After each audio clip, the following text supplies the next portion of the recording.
Kitab Pengkhotbah. Inilah perkataan pengkhotbah, anak Daud, raja di Yerusalem. Kesia-siaan belaka, kata pengkhotbah. Kesia-siaan belaka, segala sesuatu adalah sia-sia. Apakah gunanya manusia berusaha dengan jerih payah di bawah matahari? Keturunan yang satu pergi dan keturunan yang lain datang, tetapi bumi tetap ada. Matahari terbit, matahari terbenam, lalu terburu-buru menuju tempat ia terbit kembali. Angin bertiup ke selatan, lalu berputar ke utara. Terus-menerus ia berputar, dan dalam putarannya, angin itu kembali. Semua sungai mengalir ke laut, tetapi laut tidak juga menjadi penuh. Kemana sungai mengalir, ke situ sungai mengalir selalu. Segala sesuatu menjemukan, sehingga tak terkatakan oleh manusia. Mata tidak kenyang melihat, telinga tidak puas mendengar. Apa yang pernah ada akan ada lagi, dan apa yang pernah dibuat akan dibuat lagi. Tak ada sesuatu yang baru di bawah matahari. Adakah sesuatu yang dapat dikatakan, lihatlah, ini baru?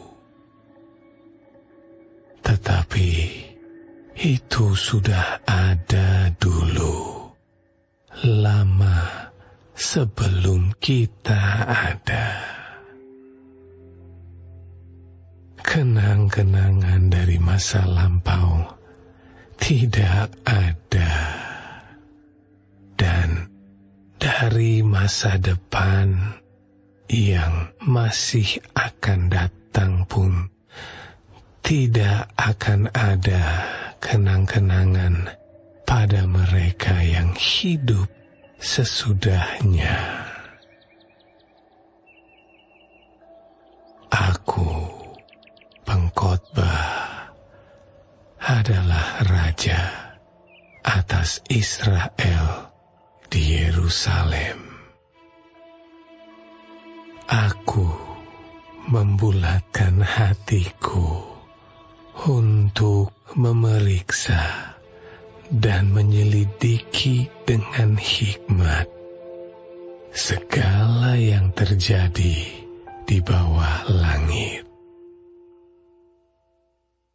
Itu pekerjaan yang menyusahkan yang diberikan Allah kepada anak-anak manusia untuk melelahkan diri. Aku telah melihat segala perbuatan yang dilakukan orang di bawah matahari. Tetapi lihatlah, segala sesuatu adalah kesia-siaan dan usaha menjaring angin. Yang bongkok tak dapat diluruskan, dan yang tidak ada tak dapat dihitung.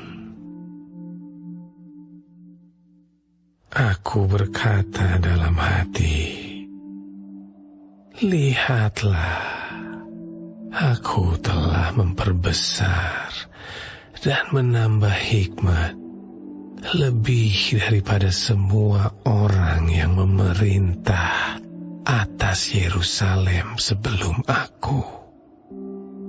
Dan hatiku telah memperoleh banyak hikmat dan pengetahuan.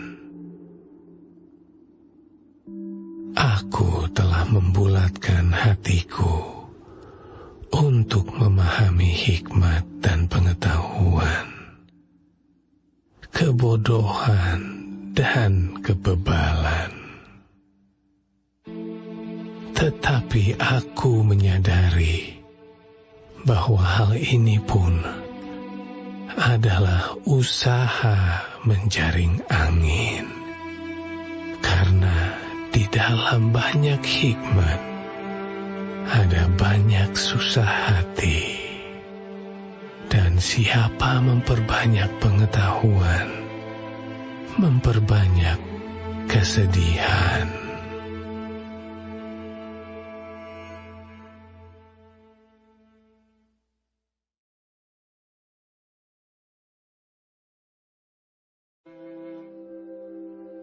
Aku berkata dalam hati, mari, aku hendak menguji kegirangan. Nikmatilah kesenangan. Tetapi lihat, juga itu pun sia-sia. Tentang tertawa, aku berkata, itu bodoh. Dan mengenai kegirangan, apa gunanya? Aku menyelidiki diriku dengan menyegarkan tubuhku dengan anggur. Sedang akal budiku tetap memimpin dengan hikmat. Dan dengan memperoleh kebebalan, sampai aku mengetahui apa yang baik bagi anak-anak manusia untuk dilakukan di bawah langit selama hidup mereka yang pendek itu. Aku melakukan pekerjaan besar, mendirikan bagiku rumah-rumah, menanami bagiku kebun-kebun anggur. Aku mengusahakan bagiku kebun-kebun dan taman-taman, dan menanaminya dengan rupa-rupa pohon buah-buahan. Aku menggali bagiku kolam-kolam untuk mengairi dari situ tanaman pohon-pohon muda. Aku membeli budak-budak laki-laki dan perempuan, dan ada budak-budak yang lahir di rumahku. Aku mempunyai juga banyak sapi dan kambing domba, melebihi siapapun yang pernah hidup di Yerusalem sebelum aku. Aku mengumpulkan bagiku juga perak dan emas, harta benda raja-raja dan daerah-daerah. Aku mencari bagiku biduan-biduan dan biduanita-biduanita, dan yang menyenangkan anak-anak manusia, yakni banyak gundik.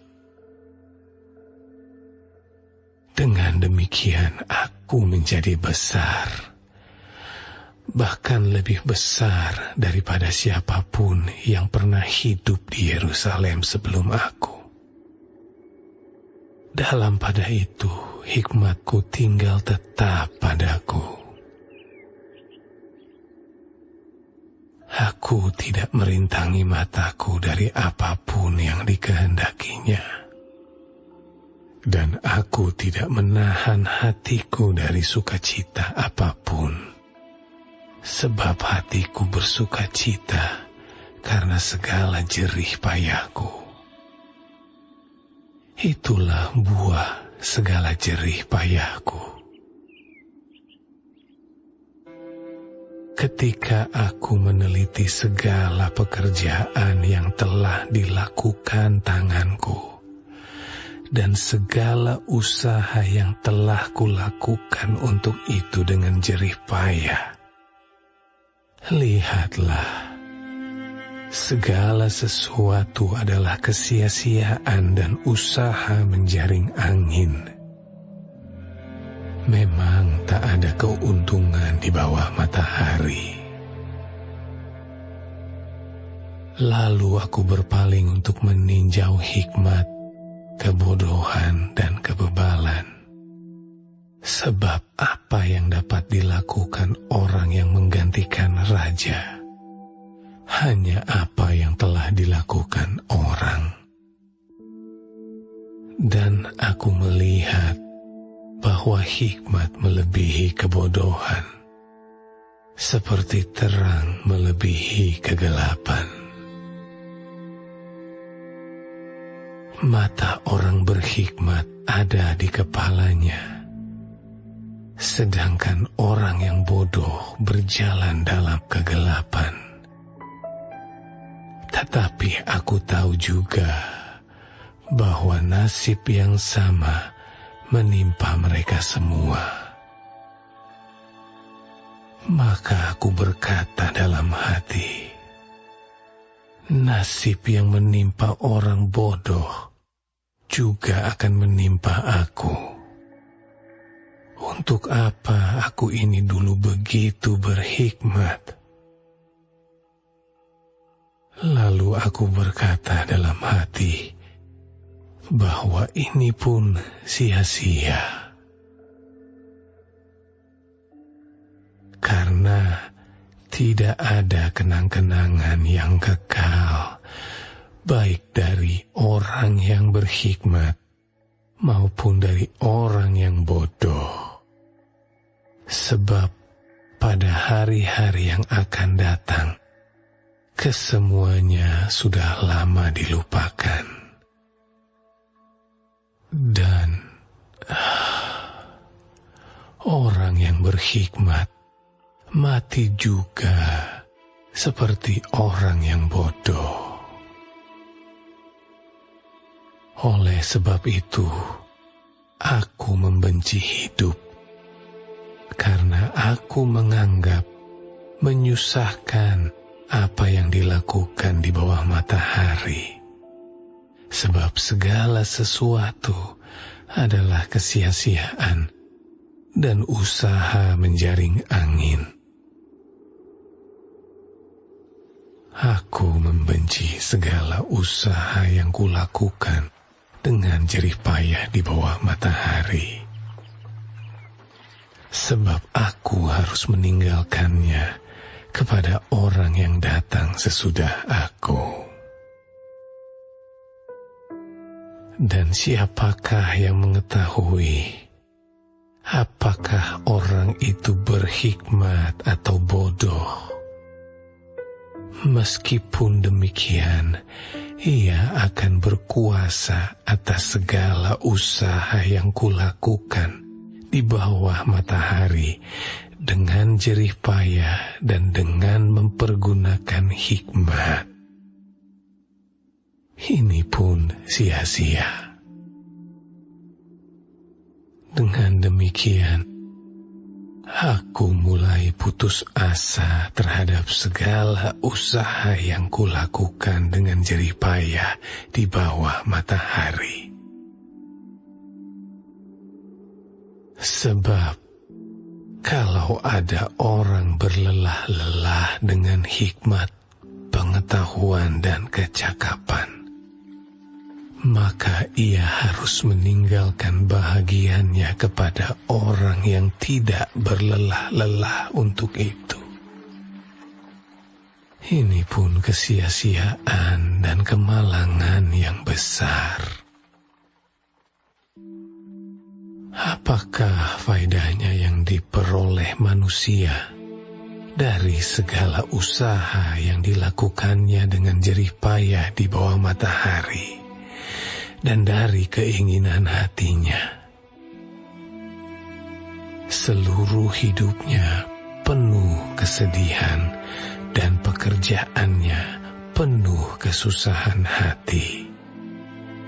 Bahkan pada malam hari, hatinya tidak tentram. Ini pun sia-sia.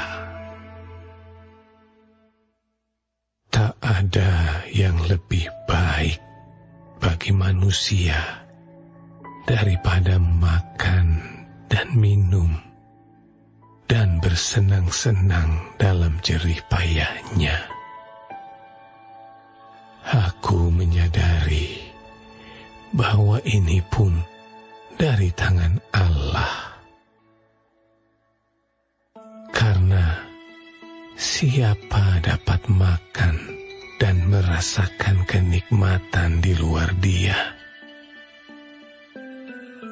Karena kepada orang yang dikenannya, Ia mengaruniakan hikmat, pengetahuan, dan kesukaan. Tetapi orang berdosa ditugaskannya untuk menghimpun dan menimbun sesuatu yang kemudian harus diberikannya kepada orang yang dikenan Allah. Ini pun kesia-siaan dan usaha menjaring angin.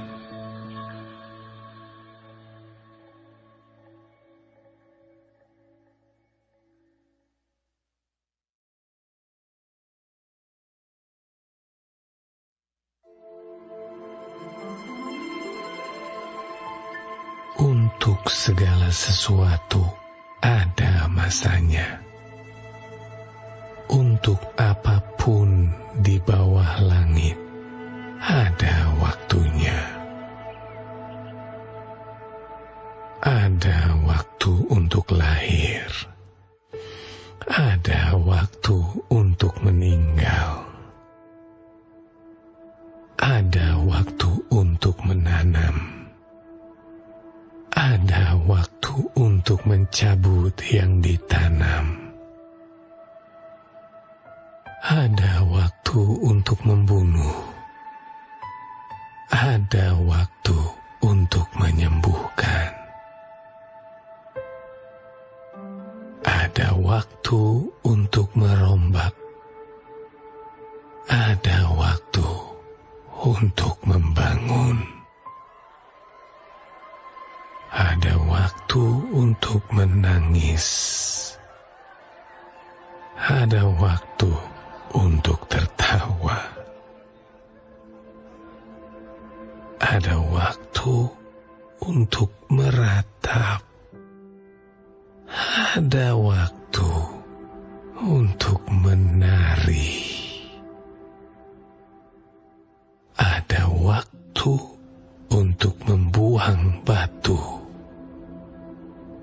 Ada waktu untuk mengumpulkan batu. Ada waktu untuk memeluk. Ada waktu untuk menahan diri dari memeluk. Ada waktu untuk mencari.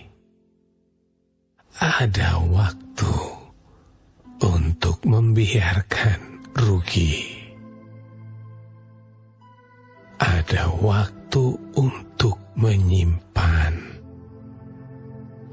ada waktu untuk membuang. Ada waktu untuk merobek. Ada waktu untuk menjahit. Ada waktu untuk berdiam diri. Ada waktu untuk berbicara. Ada waktu untuk mengasihi. Ada waktu untuk membenci. Ada waktu untuk perang. Ada waktu untuk damai. Apakah untung bekerja dari yang dikerjakannya dengan berjerih payah? Aku telah melihat pekerjaan yang diberikan Allah kepada anak-anak manusia untuk melelahkan dirinya. Ia membuat segala sesuatu indah pada waktunya. Bahkan ia memberikan kekekalan dalam hati mereka.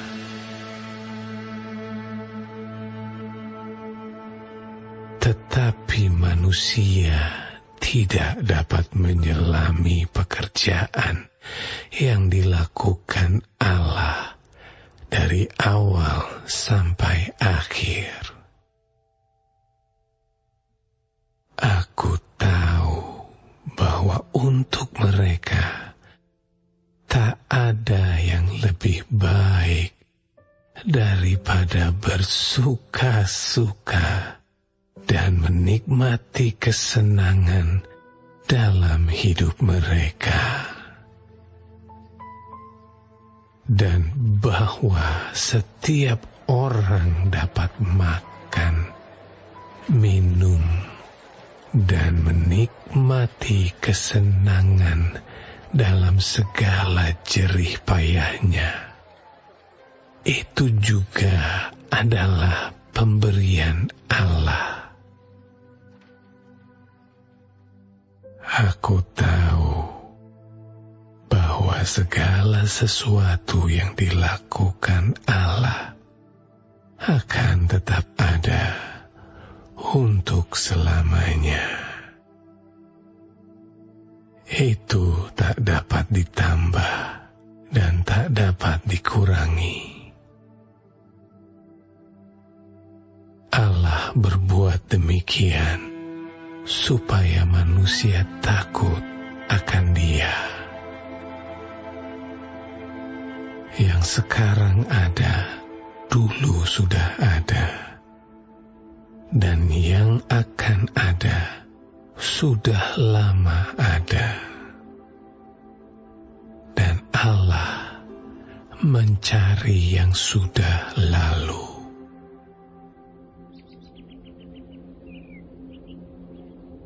Ada lagi yang kulihat di bawah matahari. Di tempat pengadilan, di situ pun terdapat ketidakadilan. Dan di tempat keadilan, di situ pun terdapat ketidakadilan. Berkatalah aku dalam hati, Allah akan mengadili baik orang yang benar maupun yang tidak adil. Karena untuk segala hal dan segala pekerjaan ada waktunya. Tentang anak-anak manusia, aku berkata dalam hati, Allah hendak menguji mereka dan memperlihatkan kepada mereka bahwa mereka hanyalah binatang. karena nasib manusia adalah sama dengan nasib binatang. Nasib yang sama menimpa mereka.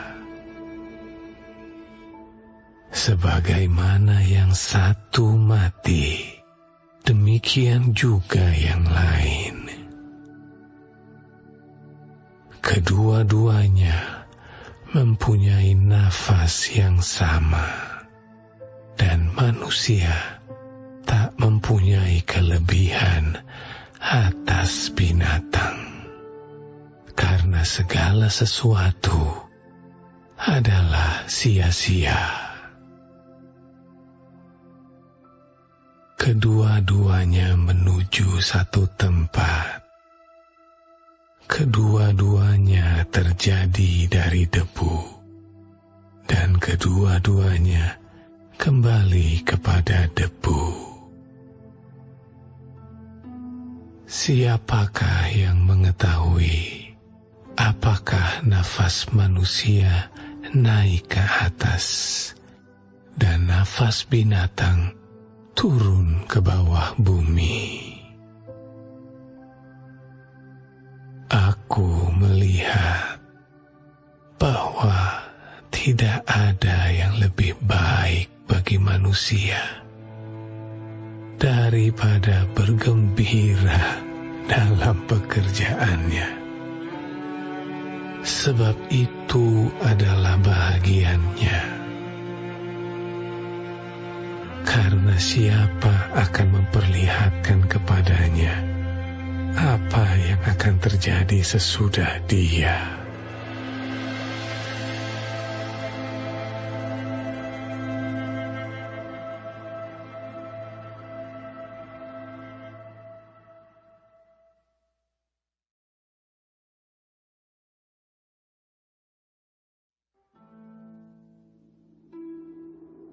Lagi, aku melihat segala penindasan yang terjadi di bawah matahari.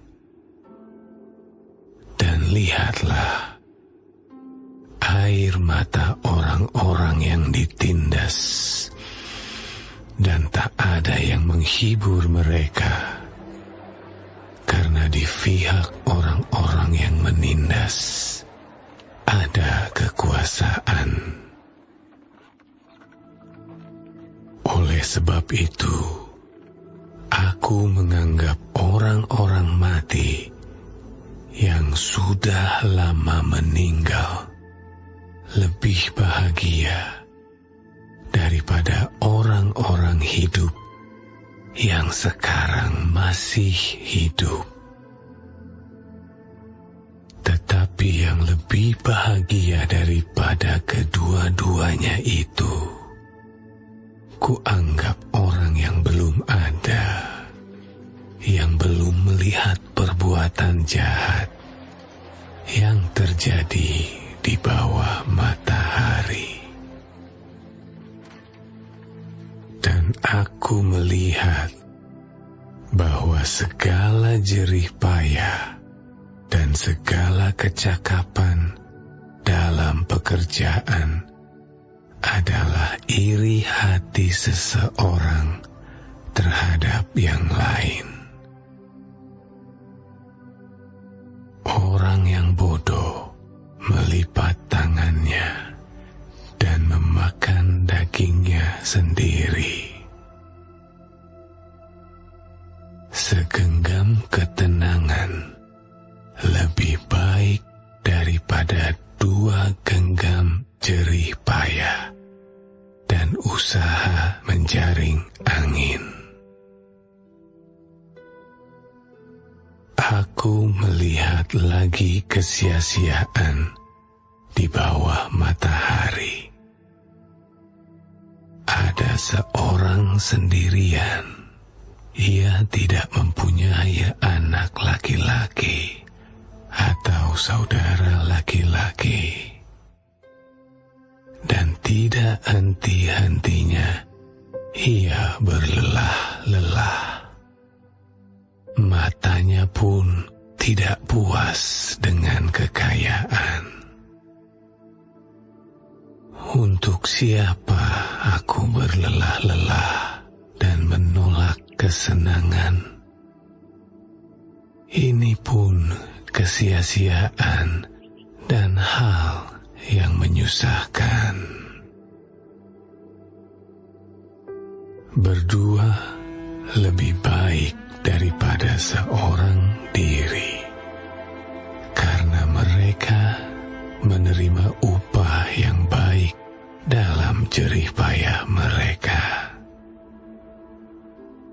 Karena kalau mereka jatuh, yang seorang mengangkat temannya, tetapi wahai orang yang jatuh, yang tidak mempunyai orang lain untuk mengangkatnya. Juga kalau orang tidur berdua, mereka menjadi panas. Tetapi bagaimana seorang saja dapat menjadi panas? Dan bila mana seorang dapat dikalahkan, dua orang akan dapat bertahan. Tali 3 lembar tak mudah diputuskan. Lebih baik seorang muda miskin tetapi berhikmat, daripada seorang raja tua tetapi bodoh, yang tak mau diberi peringatan lagi. Karena dari penjara, orang muda itu keluar untuk menjadi raja. Biarpun ia dilahirkan miskin semasa pemerintahan orang yang tua itu. Aku melihat semua orang yang hidup di bawah matahari berjalan bersama-sama dengan orang muda tadi yang akan menjadi pengganti raja itu. Tiada habis-habisnya rakyat yang dipimpinnya. Namun orang yang datang kemudian tidak menyukai dia. Oleh sebab itu, ini pun kesia-siaan dan usaha menjaring angin. Jagalah langkahmu kalau engkau berjalan ke rumah Allah. Menghampiri untuk mendengar adalah lebih baik daripada mempersembahkan korban yang dilakukan oleh orang-orang bodoh, karena mereka tidak tahu bahwa mereka berbuat jahat.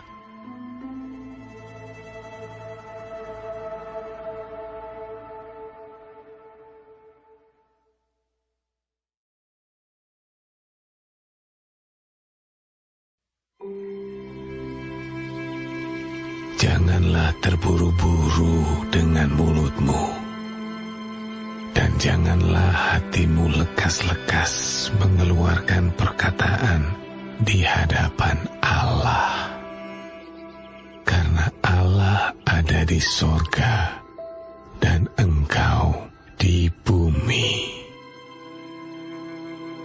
Oleh sebab itu, biarlah perkataanmu sedikit.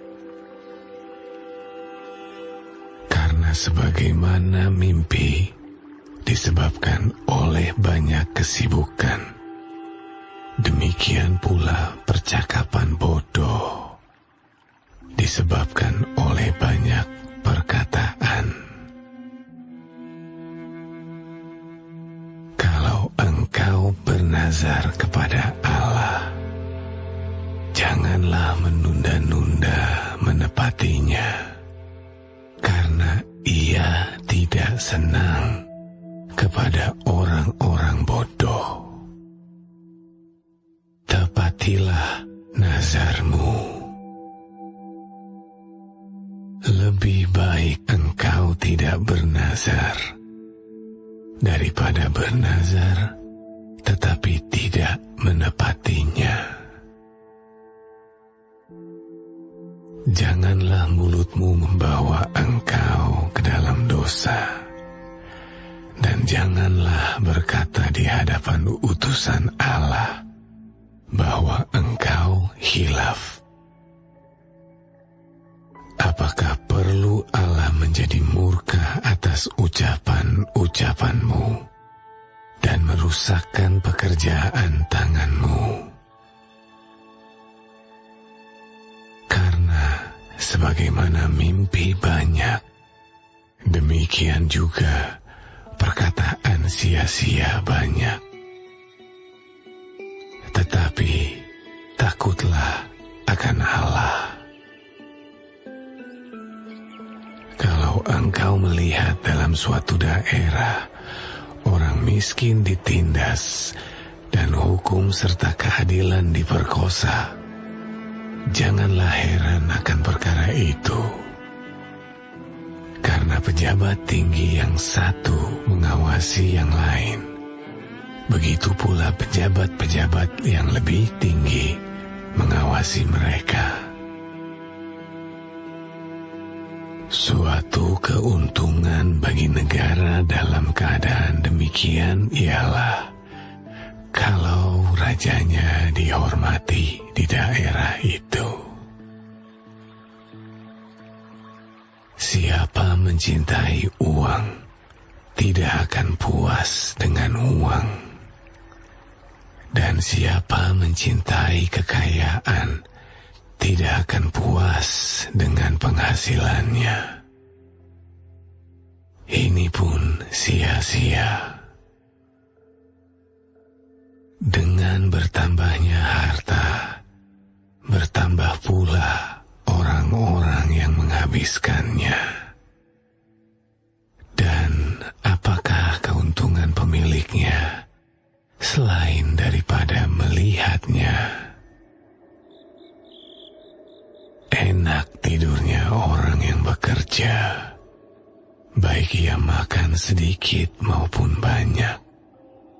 Tetapi kekenyangan orang kaya sekali-kali tidak membiarkan dia tidur. Ada kemalangan yang menyedihkan kulihat di bawah matahari. Kekayaan yang disimpan oleh pemiliknya menjadi kecelakaannya sendiri. Dan kekayaan itu binasa oleh kemalangan, sehingga tak ada suatu pun padanya untuk anaknya. Sebagaimana ia keluar dari kandungan ibunya, demikian juga ia akan pergi. Telanjang seperti ketika ia datang, dan tak diperolehnya dari jeripayahnya suatu pun yang dapat dibawa dalam tangannya. Ini pun kemalangan yang menyedihkan. Sebagaimana ia datang, demikian pun ia akan pergi.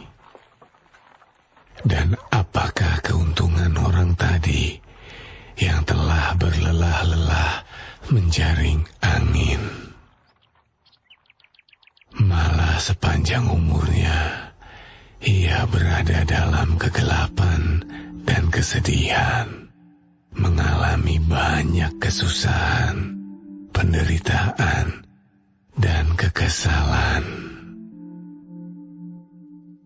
Lihatlah, yang kuanggap baik dan tepat ialah kalau orang makan minum dan bersenang-senang dalam segala usaha yang dilakukan dengan jerih payah di bawah matahari selama hidup yang pendek yang dikaruniakan Allah kepadanya. Sebab itulah bahagiannya.